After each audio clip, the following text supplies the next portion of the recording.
আসসালামু আলাইকুম দর্শক, মমতা ব্যানার্জির বিরুদ্ধে শেখ হাসিনা এবং ভারত সরকারের যে অভিযোগ ছিল যে বাইরের কোনো রাষ্ট্রের ব্যাপারে ভারতবর্ষের কোনো মুখ্যমন্ত্রী কোনো মন্তব্য করতে পারে না, এই বিষয় নিয়ে মমতা ব্যানার্জির যে অবস্থান সেটি তিনি আবার ব্যক্ত করলেন এবং এই অভিযোগকে অর্থাৎ কেন্দ্রীয় সরকার এবং শেখ হাসিনা সরকারের যে অভিযোগ সেটাকে তিনি অনেকটা একেবারে তুড়ি মেরে উড়িয়ে দিলেন। তো মমতা ব্যানার্জি এই ব্যাপারে কি বললেন এই বিষয় নিয়ে বিস্তারিত আলোচনা করব। তো দর্শক, আপনারা জানেন 21শে জুলাই যখন বাংলাদেশে তুমুল ছাত্র আন্দোলন চলছিল এবং নির্বিচারে বাংলাদেশের আইনশৃঙ্খলা রক্ষাকারী বাহিনী এই আন্দোলনকে নির্মমভাবে দমন করার জন্য গুলি করে অসংখ্য ছাত্রকে হত্যা করেছেন, ঠিক এই সময় বাংলাদেশে একটা ভয়াবহ অবস্থা। ঠিক এই সময় মমতা ব্যানার্জি কিন্তু মন্তব্য করে বলেছিলেন যে বাংলাদেশের কোনো নির্যাতিত মানুষ যদি পশ্চিমবঙ্গের দরজায় এসে খটখট করে তাহলে পশ্চিমবঙ্গ সরকার তাদের জায়গা দেবে, অর্থাৎ তাদেরকে শরণার্থী হিসেবে এখানে থাকার সুযোগ দেবে।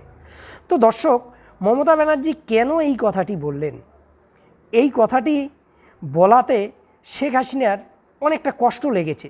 তার বিদেশ মন্ত্রী হাসান মাহমুদ বলেছেন যে মমতা ব্যানার্জির সঙ্গে তাদের সম্পর্ক অত্যন্ত উষ্ণ সম্পর্ক।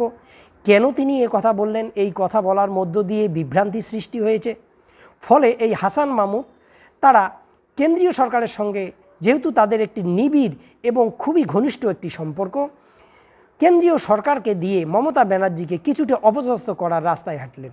কারণ হাসান মাহমুদরা অর্থাৎ শেখ হাসিনারা সবসময় জানতো এবং এটা বিশ্বাস করত যে বাংলাদেশে তিনি যেটাই করুন না কেন, গণহত্যা করুন, ডামি নির্বাচন করুন, বিরোধী দলকে দমন পীড়নের মাধ্যমে বারবার ক্ষমতায় তিনি আসুন না কেন, ভারতের কেন্দ্রীয় সরকার এবং মমতা ব্যানার্জি তারা কিচ্ছু বলবে না, একটা টু শব্দও করবে না।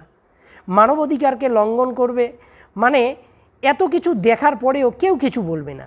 তো আপনারা জানেন কেন্দ্রীয় সরকার কোনো কিছুই বলে না, বলার কথাও নয়। কেন বলে না এটা নিয়ে অনেক বিতর্ক আছে, অনেক আলোচনা আছে।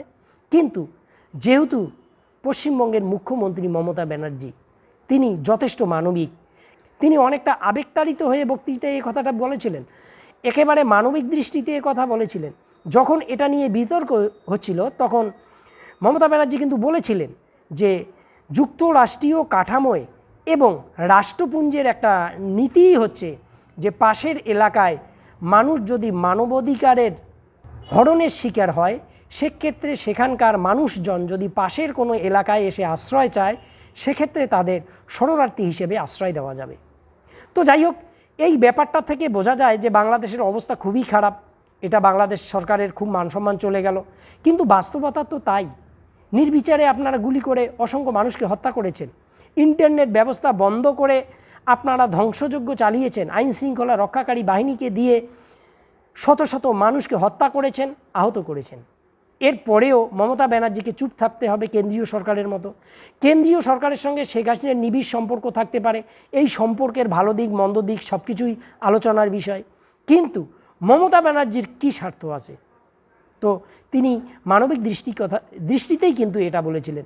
কিন্তু শেখ হাসিনাকে কেন্দ্রীয় সরকারে এই অভিযোগ জানিয়ে মমতা ব্যানার্জিকে টাইট করতে হবে, মমতা ব্যানার্জিকে অপদস্থ করতে হবে। মমতা ব্যানার্জির এত বড় স্পর্ধা, শেখ হাসিনার দেশের বিরুদ্ধে কথা বলে, শেখ হাসিনার মানবাধিকার নিয়ে তিনি কথা বলেন, বাবা তার খুব কষ্ট হয়েছে। তো যাই হোক, এই বিষয় নিয়ে কেন্দ্রীয় সরকার কিছুটা মমতা ব্যানার্জির ভৎসনাও করেছেন যে যেহেতু এটা বিদেশ দপ্তরের বিষয়, এটা ভারতের কেন্দ্রীয় সরকার এইসব বিষয় নিয়ে কথা বলবে, কোনো রাজ্যের মুখ্যমন্ত্রী এসব কথা বলার কোনো অধিকার নেই। যখন এই কথাগুলো বলা হচ্ছিল মমতা ব্যানার্জি কিন্তু চুপচাপে ছিলেন। কিন্তু দিল্লি সফরে যখন মমতা ব্যানার্জি গেলেন তখন সেখানে সাংবাদিকরা মমতা ব্যানার্জিকে এই বিষয়ে যখন প্রশ্ন করেন তখন মমতা ব্যানার্জি কিন্তু তীক্ষ্ণ ভাষায় এর উত্তর দেন। তিনি কিন্তু বলেছিলেন যে আমি সাতবারের এমপি ছিলাম, আমি 2বার কেন্দ্রীয় মন্ত্রিসভায় ছিলাম, পররাষ্ট্রনীতিতে কি বলা আছে কি বলা নাই এটা আমার চেয়ে বেশি কেউ জানে না। যারা আমাকে জ্ঞান দিচ্ছে তারা আমার কাছ থেকে জ্ঞান নিতে পারে।